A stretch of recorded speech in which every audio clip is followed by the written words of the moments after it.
Oh, hey there, what's going on? Jason with Rubi-Red. I'm going to show you guys how to clean and refresh your cabin air filter inside of your Jeep. This is for the JL application. Not too sure if it's the same method with the JKs or any other models. Might want to check with that. I also have a video I put out a little while back on how to install the K&N air filter. They're reusable, cleanable, awesome. You don't have to switch them out, lifetime. Great stuff. Hey guys, so the first thing obviously you want to do is remove that cabin air filter, uninstall it.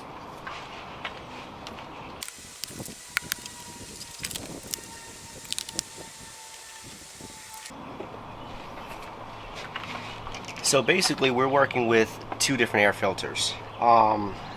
I've had this on for about, I want to say, a year and a half roughly, and they're not as dirty as I thought, but it's good to maintain them. So that's what we're gonna do. We're gonna do that. Like I said, if you look in the crevices here, you can see, I don't know if the camera's catching it, but you can see some dirt, leaves, grime. Obviously this side is not going to be dirty, and let's see what we got. So I always go with the recommended instructions with whoever the manufacturer is when it comes to any of the parts, because they know best for the most part.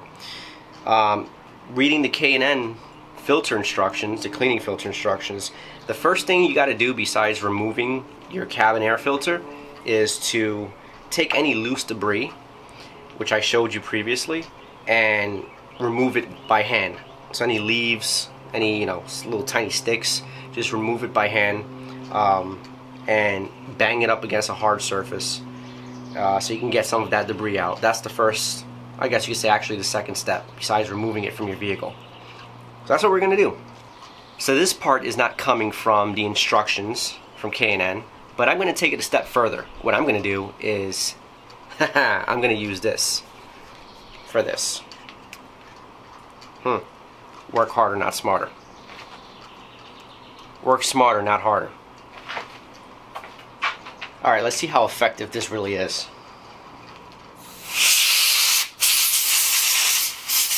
Alright, so this is where the cleaner comes in.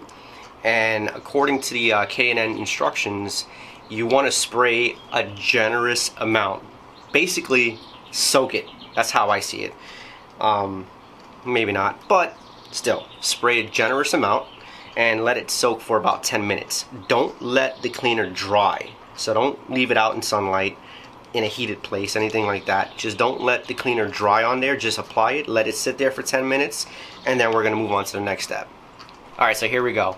Basically, you're going to apply it to both sides, the clean side and the dirty side. But you're going to apply most of the cleaner spritz, onto the dirty side, alright?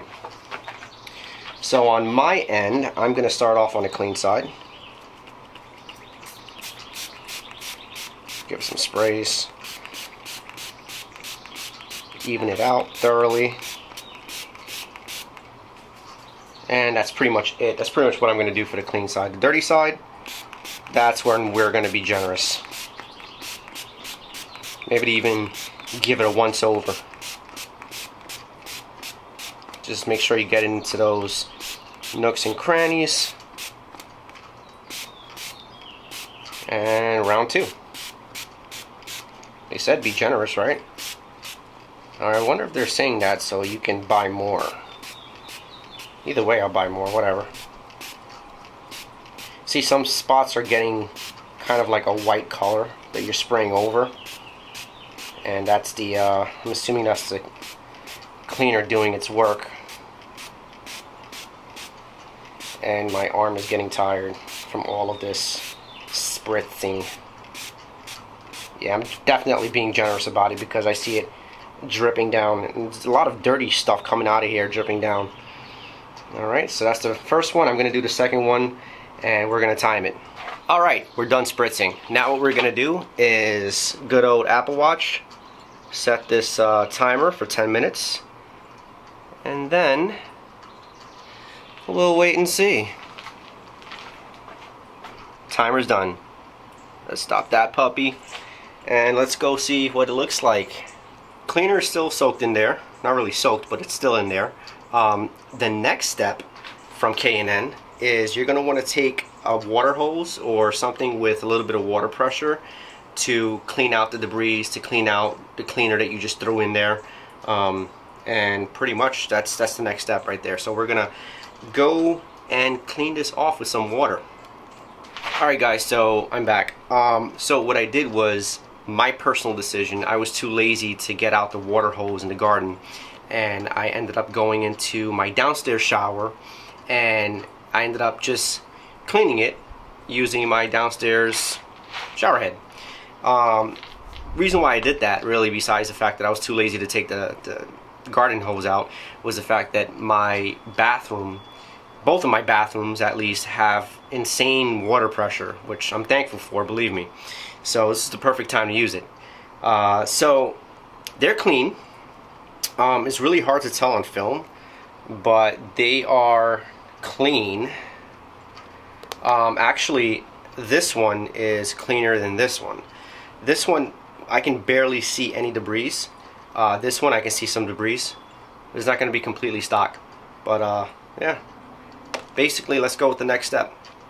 By the way, they recommended that when you clean out the air filter, that you use warm or cool water. Do not use hot water for whatever reason.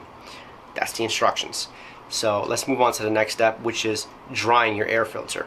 When you dry the air filter, they suggest that, well, they recommend that you naturally dry them. So just place them somewhere, have them dry up a little bit, and then we'll move on to the next step. It says in the instructions, dry naturally from 20 to 30 minutes. So that's what we're going to do. We're going to place them somewhere where they can cool off and dry, and then we'll time it. Let's start timing it now. We'll go with 30 minutes. Why not? There we go. Alright, so I set it to dry off on my porch. Sunlight's hitting it, beaming on it, which is going to help out a lot, and we'll see what happens. Alright guys, so while we wait for those filters to dry up, I want to mention that K&N recommends that you clean your cabin air filter either 12,000 miles, every 12,000 miles, or once a year, every 12 months. My suggestion, if you go wheeling like I do, even a moderate amount of wheeling like I do, I don't do a heavy amount, but I do a moderate amount, I would definitely suggest that you do it maybe every 10,000 miles, or maybe twice a year. That's what I'm going to start doing. So I've had those cabin air filters placed in there about 1.5 years now, so technically I'm a little long overdue for it. So just wanted to throw that out there. Okay, our filters are dry for the most part. A little wet still, but for the next step it doesn't really make a difference because it can be slightly wet for the refresh stage. So what we're going to do is we are going to grab a can, well no, actually I'm sorry, a bottle of refresher, pop that top, and it says to spray a lot, so we're basically going to soak it. So I'm going to spray both sides. It doesn't state whether to spray one side or the other. I'm going to do both sides, and then after that we're going to reinstall it, and then we're all done. It's time to refresh.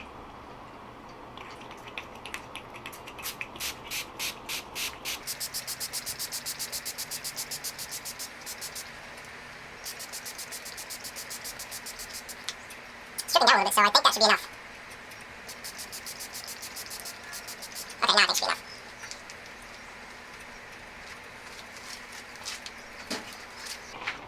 Alright, we got the other one, because remember, for the JLs, there's 2 of them.